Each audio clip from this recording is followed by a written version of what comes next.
engineer who sits there, navigator. This is the engineer plant. The engineer controls everything with the push of a button.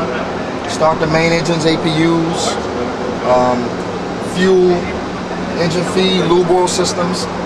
Any problem that happens on this craft, any casualty or anything breaks, is going to pop up on the screen.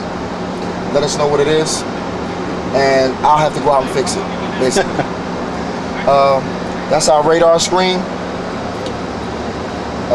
The navigator used that to plot contacts. Any boat, anything he sees, he can tell us how far it is, where it's going, what do we have to do to get around it. Either stop and let it go by, or we can take it down the port or starboard side. These are basically all radios up here. We use all these to talk to the ship. We can talk to other craft. We can basically get in contact with any boat that's out there flying with us, whether it be a little small, a yacht, or fishing boat, anything.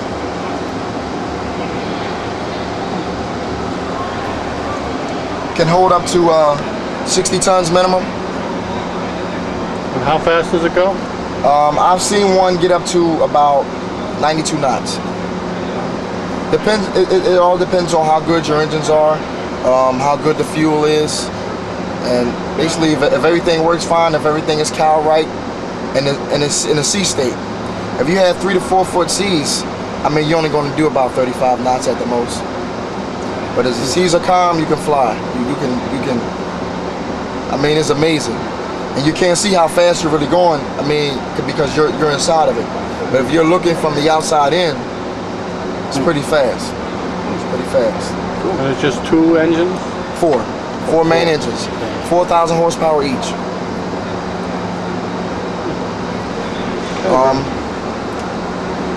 We have our load master. She's basically going to be a bosun mate. Her job is to load the craft. She sits in that little bubble over there.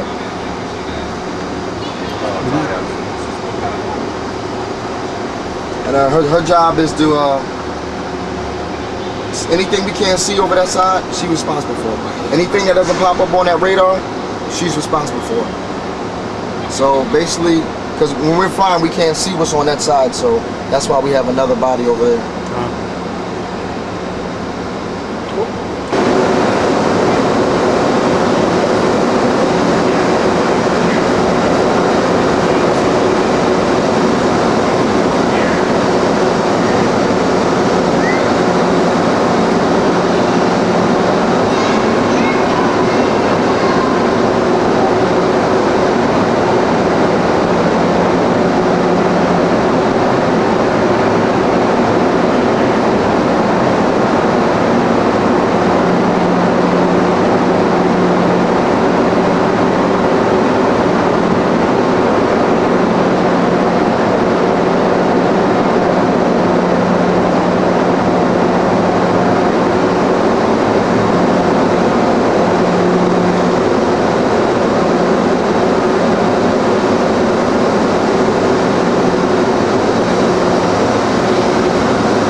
combat it.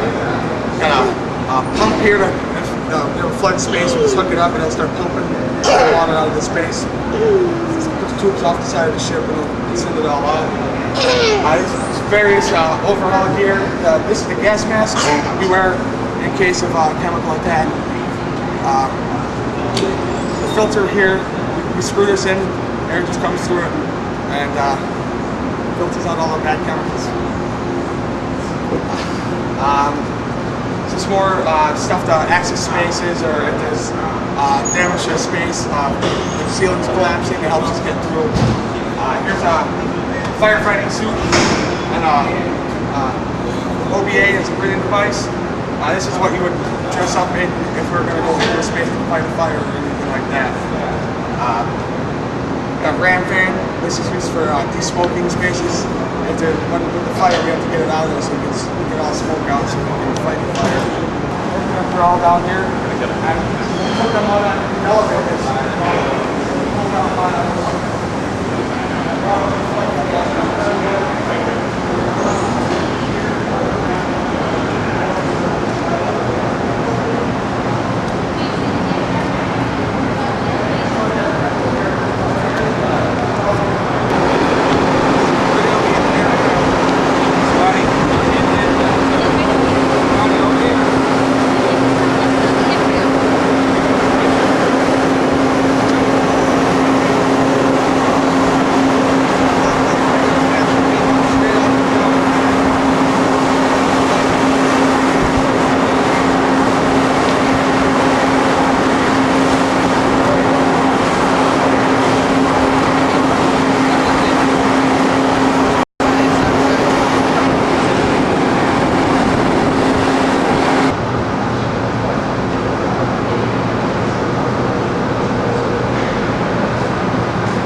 844 feet long, he said.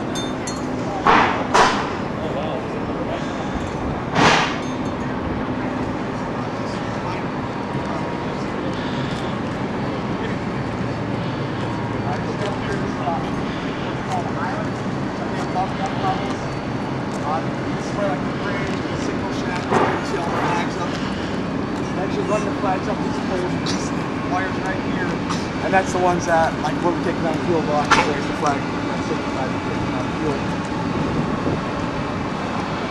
You can see all of our radars and antennas up there.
The ones like this is a whiskey antenna.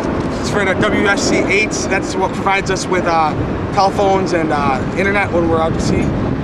Provides both the classified and unclassified sides. So we have one antenna on each side of the ship to receive from that direction.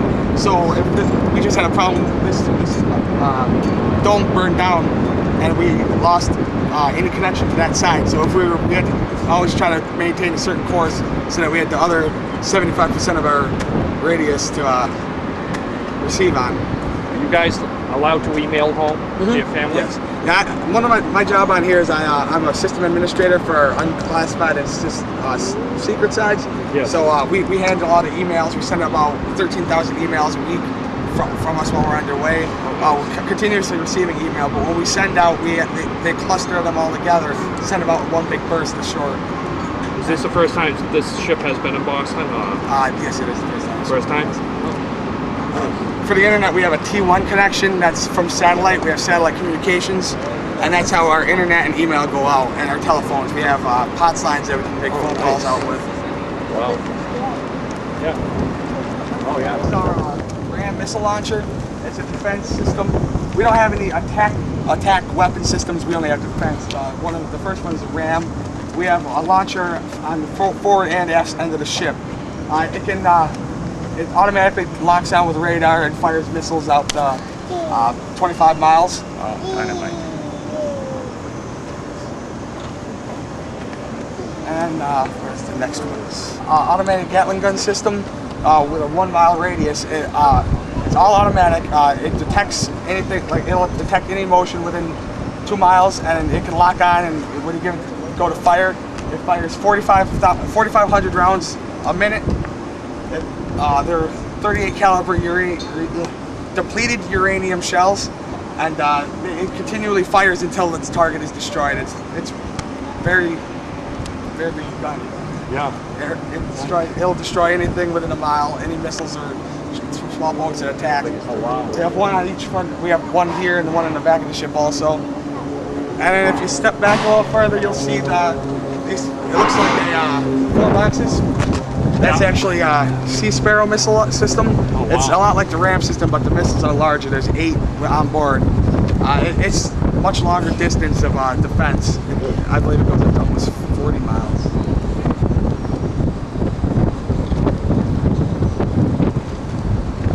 And you'll see that up on the mast, you'll see our different gyro compasses and radars. Yeah. And that big square, that's our weapon systems radar. That's what controls where all of these weapons fire at. Yeah. Was he on watch up there? Is he on watch? I believe, yes, he's on watch. Just making sure nothing's coming. Yeah. Good idea.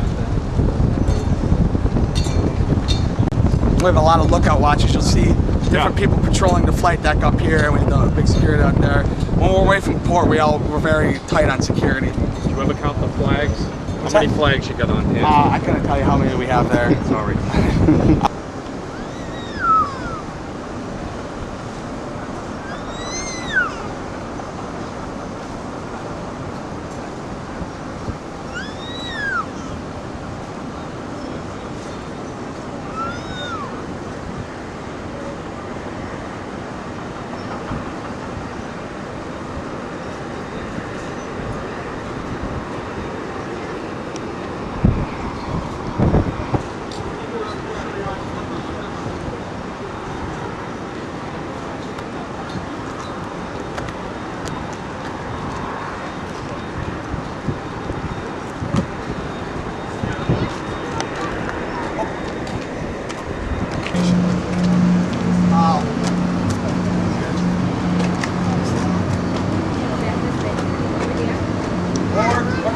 There's actually ships whose sole purpose is as an oil ship, a fuel ship, and they're about the size of us, just built nothing but fuel and supplies.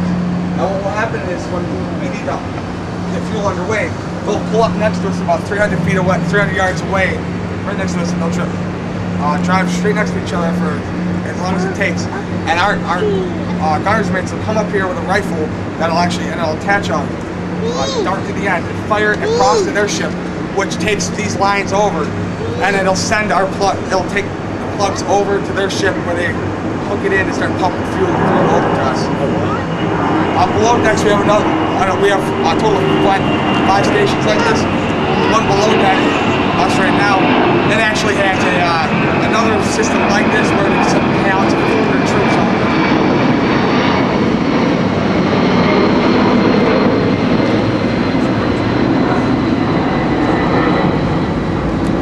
Jet skis. They allow jet skis here? State police. All right.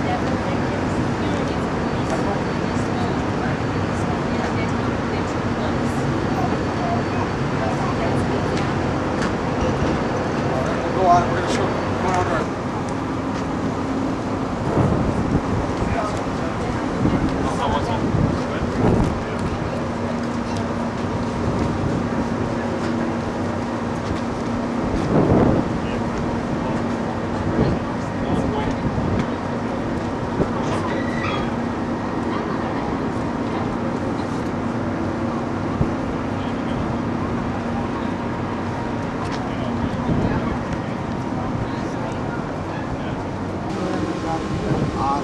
if the ship wouldn't be going down, I think we would like that with their groups, and then we'll start dropping the life rafts off. So one cabin, jump out, get the water, and then captain force goes through the life rafts. Like, fit 25 people to a life raft, and that's one vessel.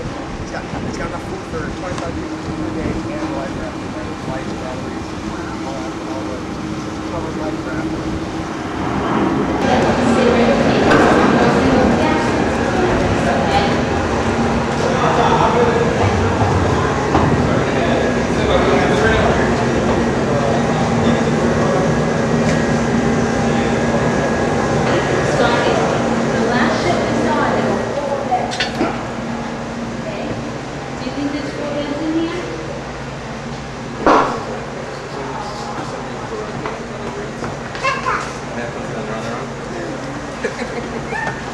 Good morning. Lieutenant Brazier. I'm the medical admin officer on board USS Bataan. Welcome to the medical department. One thing you'll find about the medical department on board an amphibious assault ship like the Bataan, we are the second largest medical capability afloat next to a hospital ship. We are what's called a casualty receiving and treatment ship. So when we put the Marines ashore or we go to a humanitarian operation, our job is going to be providing first-line medical care. So they'll bring people on board the ship. I believe these came from the flight deck. So we can take people via the flight deck or the well deck, or even if we're pierside, bring them on same way you came up the brow. That's how we'll get our patients. And this elevator over here actually goes from the flight deck straight to medical, this area over here. Medical emergency.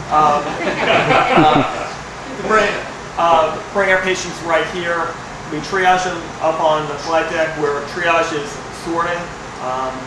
We evaluate their condition, decide who's most urgent, bring them down here where the first medical treatment teams will be assembled in here. As you can see, the way the lights are set up, we'll actually do medical treatment right here as we get ready to bring them back into the operating room or onto our ICU for further treatment. But do you do full-scale surgery on the ship? Yep, and I'll take you around to see the operating rooms and all. Here, basically, we'll do initial treatment, stabilizing measures. We have a portable X-ray unit in here, as well as medical supplies that are stashed in various and sundry places over here. But if you come with me, I'll show you our full capabilities. Our X-ray room, we are fully digital, which means that we've gotten rid of the chemical darkroom process, so we don't have the hazardous materials that are required in the developing process. We don't have to worry about disposing of them. And it also allows us to actually go this way. I have my laboratory up the stairs, or part of my laboratory. Again, we are basically a floating hospital, so we have full capabilities that a lab on a shore-based facility would have to do blood and urine analysis. And this way. We have 4 primary ORs, operating rooms, as well as 2 rooms that kind of flex. This is what we call our emergency room. It's set up to handle any medical emergency that we have on board ship. Usually will be brought down here. It's got all the capabilities that you would find in a regular operating room, emergency room, excuse me, but much smaller, in a more compact size. We can handle 2 patients in here simultaneously. We have defibrillator, EKG monitoring. We have another X-ray unit in here. Poison antidote locker, you name it, it's all in here, so we can handle any emergency that we have on board ship. I have 2 physicians that are with me at all times when we're afloat, and then we get augment with additional surgical capacity depending upon what surgical abilities, depending upon what our mission is. But my 2 physicians who are on board, one is the senior medical officer. In this case, he's a captain who's an emergency medicine physician. So, and really, he can handle pretty much anything we've got on board from a medical emergency standpoint. What's the most common injury you get on board ship? Yeah. Bumps, bruises, a lot orthopedic type stuff, people muscle strains. But we have a generally healthy population. They're a screened population before they come to sea, so we don't have our operating rooms. We have 4 operating rooms. This one we have set up as a museum. It's got a mannequin in it, so not to startle anyone. Basically, we have it set up to look as if it was ready for a surgical case.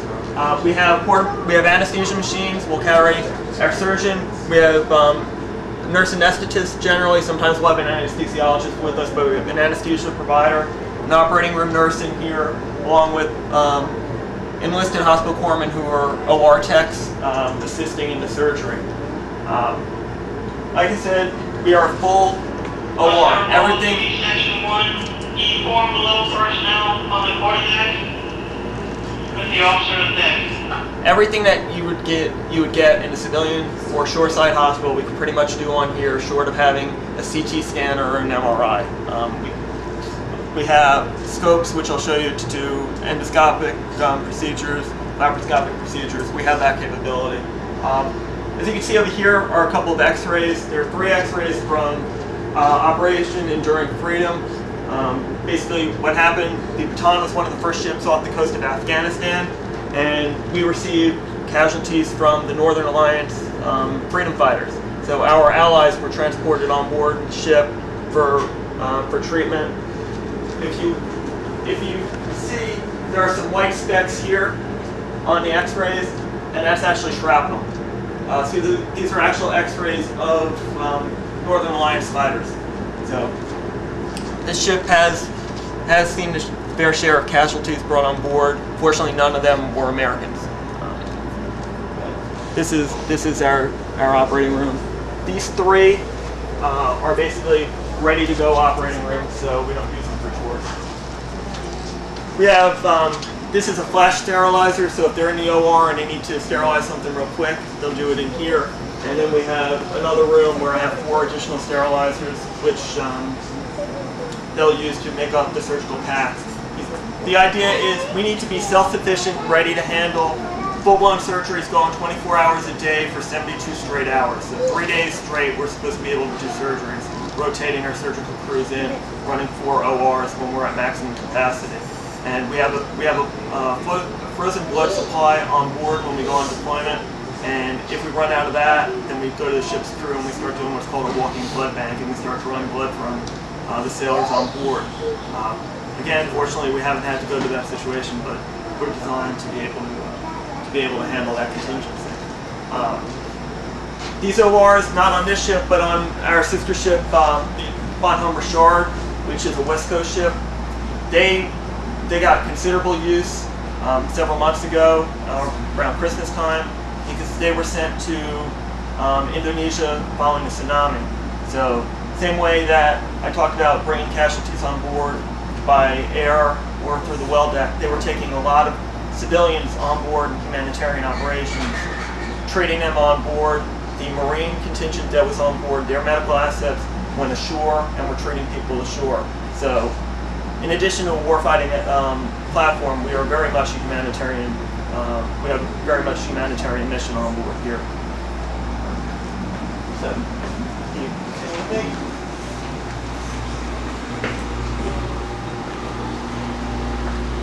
this is our ICU, our intensive care unit slash post-op recovery ward. Do you want to come on?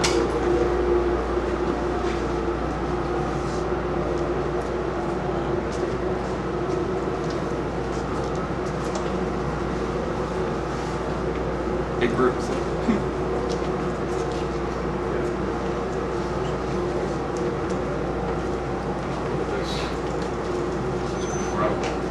Again, we are a floating hospital, but with the military floating twist.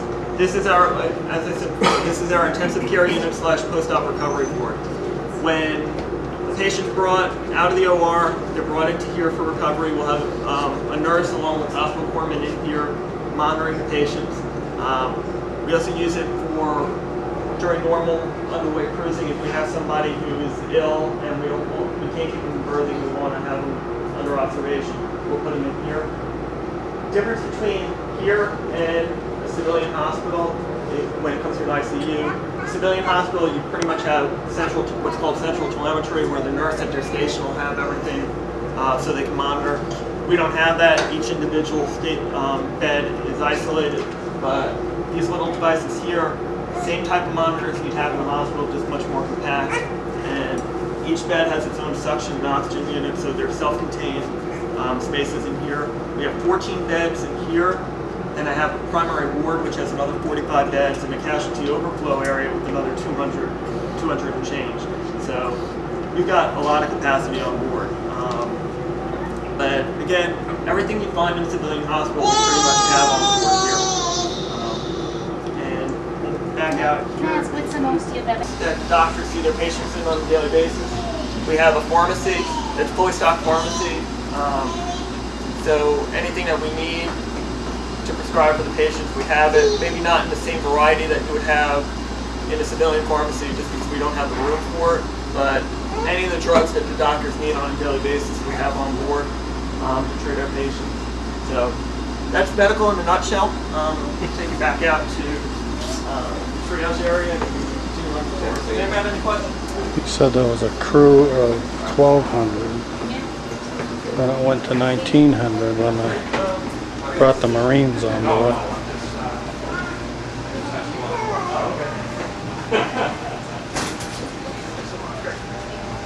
One thing I did show you was our dental department. We have a dentist on board. My dentist was attacking. So there's things to make sure that all the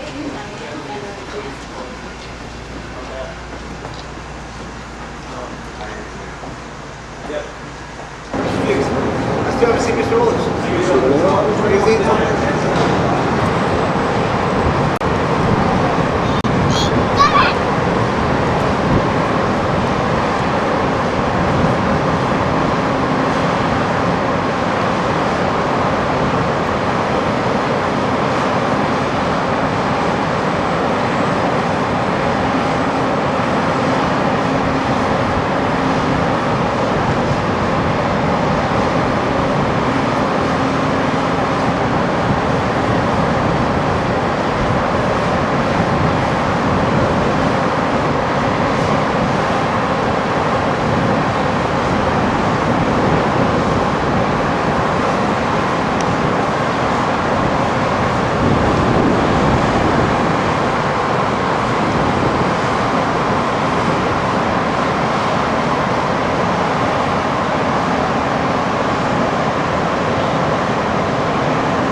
They apparently don't have a very good crew.